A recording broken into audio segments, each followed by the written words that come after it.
संयुक्त राज्य अमेरिका और यूक्रेन ने बुधवार को एक व्यापक नए समझौते को अंतिम रूप दिया, जो वॉशिंगटन को यूक्रेन के महत्वपूर्ण खनिजों और प्राकृतिक संसाधनों के विशाल भंडार तक पहुंच प्रदान करेगा, क्योंकि कीव रूस के खिलाफ अपने युद्ध में भविष्य में अमेरिकी समर्थन सुरक्षित करना चाहता है। यह समझौता, जिसे संयुक्त राज्य यूक्रेन पुनर्निवेश कोष के रूप में जाना जाता है, दोनों देशों के बीच आर्थिक साझेदारी में एक महत्वपूर्ण बदलाव का प्रतीक है। हालांकि फंड की संरचना का विवरण विरल है, अमेरिकी अधिकारियों ने इसे एक ऐसे तंत्र के रूप में वर्णित किया है जो अमेरिका को यूक्रेन के मूल्यवान दुर्लभ पृथ्वी खनिजों, जिसमें टाइटेनियम, यूरेनियम और लिथियम शामिल है, का दोहन करने की अनुमति देगा। साथ ही युद्धग्रस्त राष्ट्र के पुनर्निर्माण के लिए वैश्विक निवेश को भी आकर्षित करेगा।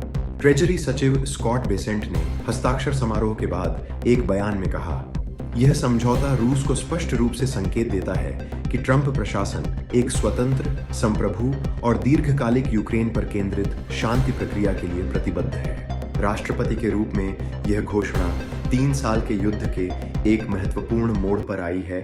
डोनाल्ड ट्रंप इस वर्ष कार्यालय में वापस लौटे ने संघर्ष समाप्त करने की दिशा में धीमी प्रगति पर बढ़ती निराशा व्यक्त की है। ट्रंप, जिन्होंने यूक्रेनी राष्ट्रपति की आलोचना की है, वोलोडिमिर जेलेंस्की रियायतें देने में विफल रहने के लिए बुधवार को कहा कि नया समझौता यह सुनिश्चित करता है कि अमेरिका यूक्रेन से उसके योगदान से अधिक प्राप्त करेगा।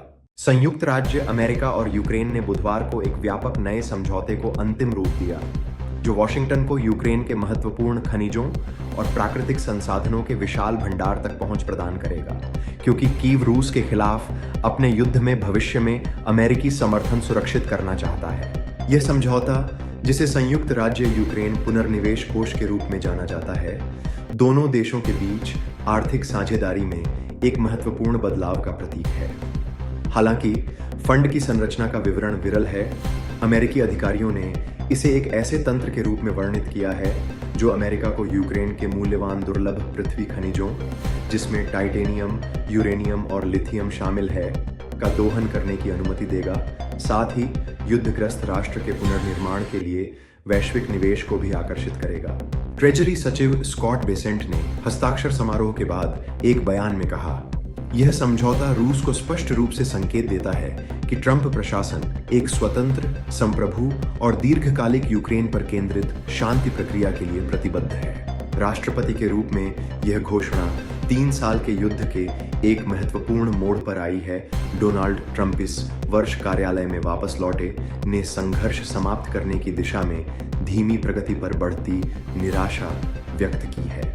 ट्रंप, जिन्होंने यूक्रेनी राष्ट्रपति की आलोचना की है, वोलोडिमिर जेलेंस्की रियायतें देने में विफल रहने के लिए बुधवार को कहा कि नया समझौता यह सुनिश्चित करता है कि अमेरिका यूक्रेन से उसके योगदान से अधिक प्राप्त करेगा।